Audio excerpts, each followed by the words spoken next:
What did you get? I got the Sunshine Boost. It has strawberries, pineapple, carrot, orange, apple, and lime. Ooh, yum. So a juice. Yeah. I got the seasonal pumpkin smoothie, and it has granola on top. Very scrumptious. Cheers. Cheers. There we go.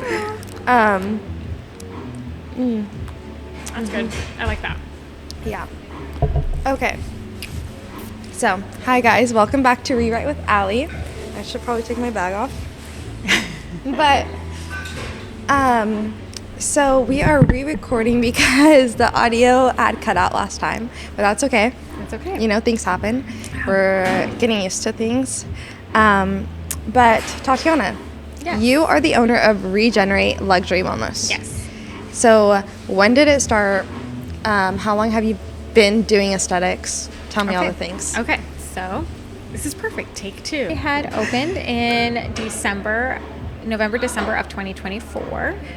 I subleased from a salon, but, and this is good news for everyone, I am looking at moving into a commercial real estate place of my own. Yeah. And so paperwork will be signed hopefully by the end of this week. And By the end of this week? yeah, What? yeah, and then we're going to be exciting. building. It's like You're building it? It's a shell, so we're building the inside. Shoot. Yeah.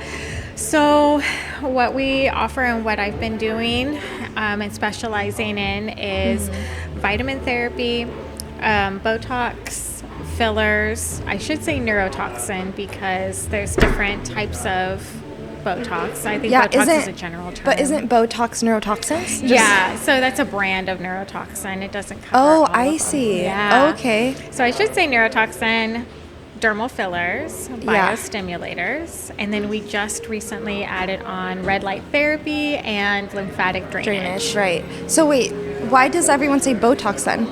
I think it's because it was the first one on the market, and we just generalize it as Botox. Yeah. But there's multiple other types of neurotoxins. So what are other examples of? So I carry two. I carry Xeomin and Botox. But there are others that are on the market that have been for a long time. I'm thinking Dysport, okay. If you've heard of that. Yeah. So Dysport is not a kind of Botox? Dysport is its own thing? It's its own neurotoxin. Okay, I thought that Botox was like the top and then there was like types of Botox. Does that make sense? Yeah, so the neurotoxin molecule is a little bit different between each neurotoxin. Okay. Yeah. So the Botox neurotoxin molecule is like this really large chain. And Xeomin takes off a section of that. It's double purified. Dysport has its own kind of molecule. Daxify has a peptide that's added to their neurotoxin. Latibo is a newer one that's been on the market that's FDA approved. So yeah, so I only carry two, Xeomin and Botox, and they're all just a little bit different in how they set up and how they work, and yeah. Why did you choose aesthetics? I love making people feel good. I love that aspect. I've been a nurse for 15 years. It'll be 16 this April. And when, you go into nursing originally, and I'm talking, it's been, 16, 15 years, right? So things have changed so much in the healthcare industry. But when you first started out, at least here in smaller cities, there was no talking of aesthetics. Yeah. That wasn't a thing. Aesthetics is very up and coming. Yeah, it wasn't like you went to school for aesthetics That or to be like a specifically. nurse injector, right? And so when you first go into nursing, you, as a person and your personality, you love taking care of others. It's a self-service, right? And you just love making people feel better and helping them heal. And whether that's inside out, psychologically, emotionally, whatever. Yeah. And as I've gotten older and I've done different things within the healthcare realm and the healthcare industry, I've just realized that we are missing such a huge part of our health and wellness and our healing ability in traditional healthcare. People don't talk enough, and enough in the medical world about being healthy and the things that you can do at home, or alternative or holistic ways of staying healthy and being healthy. So you're saying that that's what's missing in the healthcare industry, the holistic part, and the talk about it and the education? Yes. Okay. Yes. Yeah. I think we try and praise and say that we are holistic, but we're not really. At least in my experience, holistic, when you're talking in a healthcare world, means that, you're bringing in all of these different disciplines to provide a care plan for a patient. But holistic really means that you're taking care of the whole entire person, from the mind to their condition to helping them succeed after they leave you. That's what holistic in my mind means. Right. And we don't talk enough about optimizing our health. And really, when you are healthy on the inside, that shines and you become the best from self, the inside out. Right. So when you're in aesthetics, do you touch on the other areas of someone's life? I think and so. How do you do that? Okay, so people who sometimes come to me, I'll say some of them, they come and their confidence isn't where it should be. And they're looking for a quick fix. I want to get rid of my forehead wrinkles because I feel old. Yeah. And I feel tired. And I don't like the way I look when I look in the mirror. And I first tell them, usually what I do in my consultation is that I sit them down, I'm face to face with them, I hand them a mirror, and I say, tell me what you see. Tell me what you want to fix. What is your ultimate goal here? And they'll say something. They're forced to look at it, and they're like, okay. Does it make you sad hearing them talk down on themselves a little bit? Or do they ever? I mean, not really. They, I've only had a couple of them that are like, I don't like the way that I feel. Then I'll say, okay, so realistically, this is what I see, and we can go ahead and definitely we can fix that. Here's some other things that we can do as well that I think you will enjoy the effect of what I'm doing. So, I'm not there to make a quick buck. I'm not there to go ahead and upsell anything. If you come to me and are like, I want a whole syringe in my lips, I will say, okay, have you ever done that before? And I would say no. Yeah. And then I would say, why? What brings you here today? Why is that? Yeah. And then we can go from there. Okay. But if I asked you, like me, for a full syringe, what would you say? I would say, let's talk about your goals. Because then you also have facial balance, for? Right? Yes. So what are you looking for? Okay. Yeah. And, sometimes it's like unrealistic. They'll show me pictures and I'm like, but their face shape is completely different than yours. Right. Let's go ahead and optime the way your face looks. Yeah. Because you are beautiful. That's what I always say. You are beautiful. Yeah. Let's take a look at what we can do to just enhance your beauty. Yeah. So I think in my spot, I feel like I can, going back to your question, why did I choose aesthetics? Because I feel like I can go ahead and reach those people that normally don't get seen, right? Yeah. In a way that's in a non-judgmental, loving way that I think we all really want. Yeah. But we don't really get. I feel like there's a misconception that people who get aesthetic treatments are insecure, or that they do it to look fake or all this stuff. Yeah. There's like a lot of misconceptions, and when someone hears that someone has filler or... I hear that a lot. Yeah. And I hear that a lot from people who don't really understand the industry. Yeah. I think we're quick with our judgments, but we don't, when we judge someone or their choices, it's because we don't understand. I always will, I hear from men a lot. I hear from men a lot. And I do have a lot of male clients who come in for vitamin therapy. And, they'll always make some sort of not always, but most of the time they do make some sort of remark about, oh, that's just so silly. And I told my wife never to do that. Yeah. Or I prefer natural. Yes. So what would you say to that? I always say, so what do you think I've had done?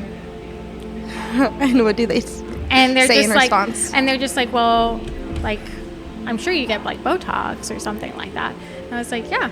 And I have a full syringe in my lips. This is what a full syringe looks like. Really? That does not look like a full syringe. Yeah. Or that's not what I would expect. I haven't gotten Botox or filler, but I know one day I want to. Yeah. So this is what a full syringe looks like. That looks very natural. Yeah. I have 70 units in my face at all times. What? Okay. Yeah. Yeah. 70 units of Botox, I should say, right? So, and then they're always like, what? Because you look so natural. Yeah. Yeah. Like, there is a way to do it. And then I always like to say, the people that you see that are like, whoa, that is so obvious. Okay, they've paid a lot of money for a lot of syringes and a lot of Botox to look like that. But it's also the healthcare provider that is allowing that. Yeah. And maybe that's something that they do want. And that could be a real want of theirs. Okay. Okay, then that's their decision. Yeah. But yeah, I always like to say, don't think that that's one syringe. It's not one syringe. That's like multiple syringes over a long period of time. Yeah. Because filler dissolves, right? Yeah, over time. There's different types of fillers and different molecular compositions of filler. So I use specifically Versa as a filler for like lips or for volume, if that's all that you're looking for and you don't need the improved skin texture. So what I mean by that is a couple of different ways that you can use filler. You can use filler in your cheeks, you can use filler along your jawline, you can use filler in your chin. It's not just for your lips. Yeah. And that's specifically for volume, right? Or facial balancing. Yeah. I use Versa because it's a pure hyaluronic acid and it absorbs over time. Okay. There are different other types of fillers that have cross-links in them that make them thicker. It's called rheology, if you're ever going to look that up. And it's like how thick and globular your type of filler is. Okay. And there's different rates of that based on different makers. And it's really what you're desiring. Do you want a thicker, firmer cheek? Okay, then you need a thicker type of filler. There's an actual science that goes along with it. But I've also fallen in love with something called Radiesse, and that's a biostimulator. And the molecular composition is called CaHA, C-A-H-A. It's calcium alpha hydroxyapatite. Okay. And it has 5 mechanisms in it that help regenerate your collagen. So it improves skin texture. And it's not just the first day that you put it in, it improves skin texture over time. Okay. So you see the benefits between 2 to 4 months, and then they last until about a year. But there's the caveat of using Radiesse. You should not be using it in your lips. That's not a place for it. It's meant to regenerate volume and improve skin texture. So where would you use it? I've used it. You can use it pretty much anywhere except for the lips, but you can use it in your neck, your chest. Yeah. I've done jaws. I've done temples. I've done cheeks. Okay. Cool. Yeah. How do you feel like being in aesthetics has helped you personally? Like, you know, your mindset, the way you walk throughout life. How do you think it's helped you? I think it's helped me. It's an interesting question. There's lots of ways that it has helped me. I think I have become less judgmental. I think I have also been able to understand my own insecurities. I think I've been able to also be more empathetic with others and their emotions. Yeah. Because these are real emotions that people come to me with, real insecurities, and they trust me with them. and they are looking for a way to go ahead and resolve those insecurities.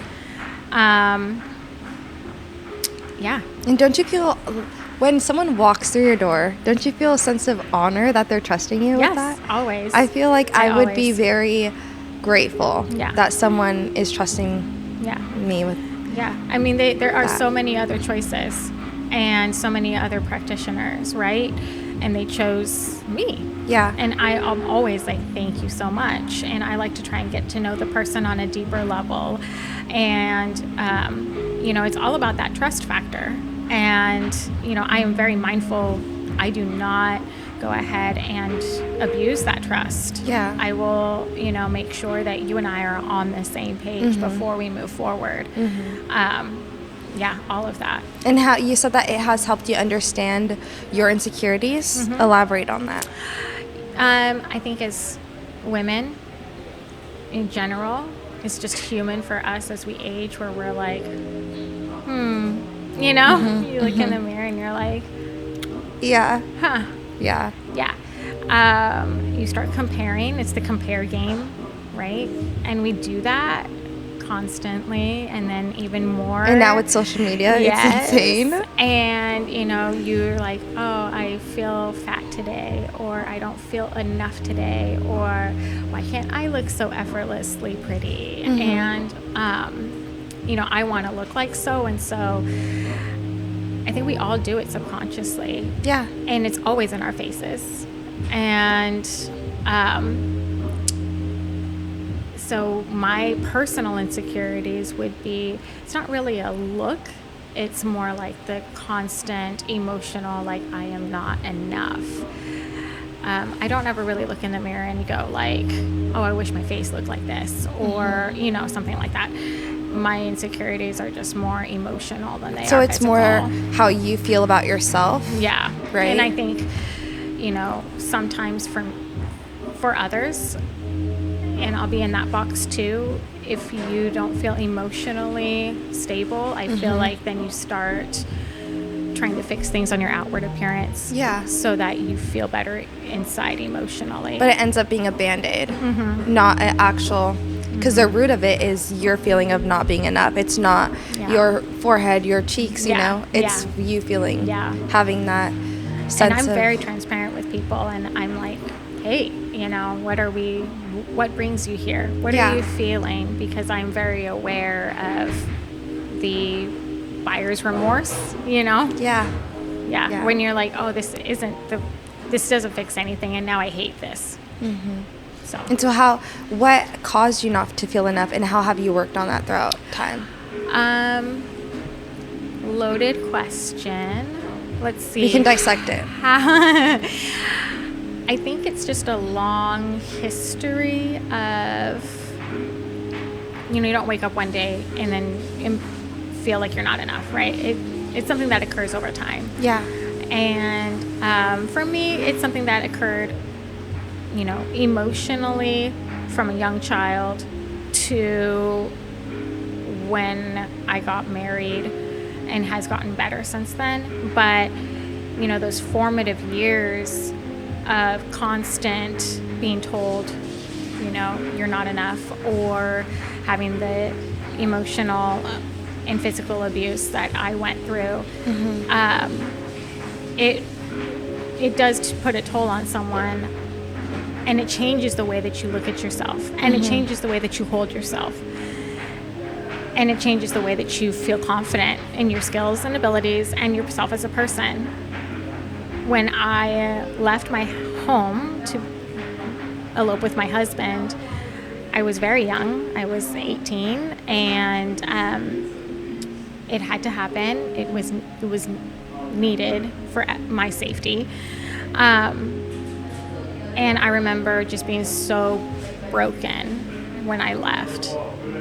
And it wasn't broken as in, I was in a bad relationship with my husband. No, it was like I was broken because of my family. Of what you endured with your family. Who we are right now is a product of our childhood, right? And how we perceive the world and our interpretation of everything that happens to us. that's what makes us today. So how did you go from feeling like that to having your own med spa, which is amazing, becoming a nurse, about to be a nurse practitioner? Like, how that is so rare for someone who has gone through what you went through.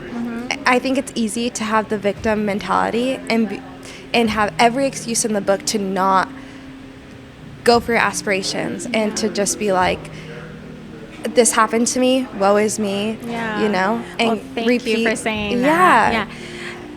And how did I do that? Like how, like your mindset. So I would say, does that make sense? Yeah. Okay. I would say maybe, there's an inherent drive that I have, but I think a lot of credit goes to my husband. We've known each other our entire lives. I started dating him when I was 16. I told you I was that broken person. He saw that broken person. And he literally was the first person to really love me for me. Yeah. And, become that thing that I needed, which was so many things. I needed a friend. I needed a protector. I needed a partner. And I needed someone who was always going to be that rock. And he did all of those things and helped me grow in a non-judgmental place. Yeah. He is also a very driven person. He's really? Yeah. He is very,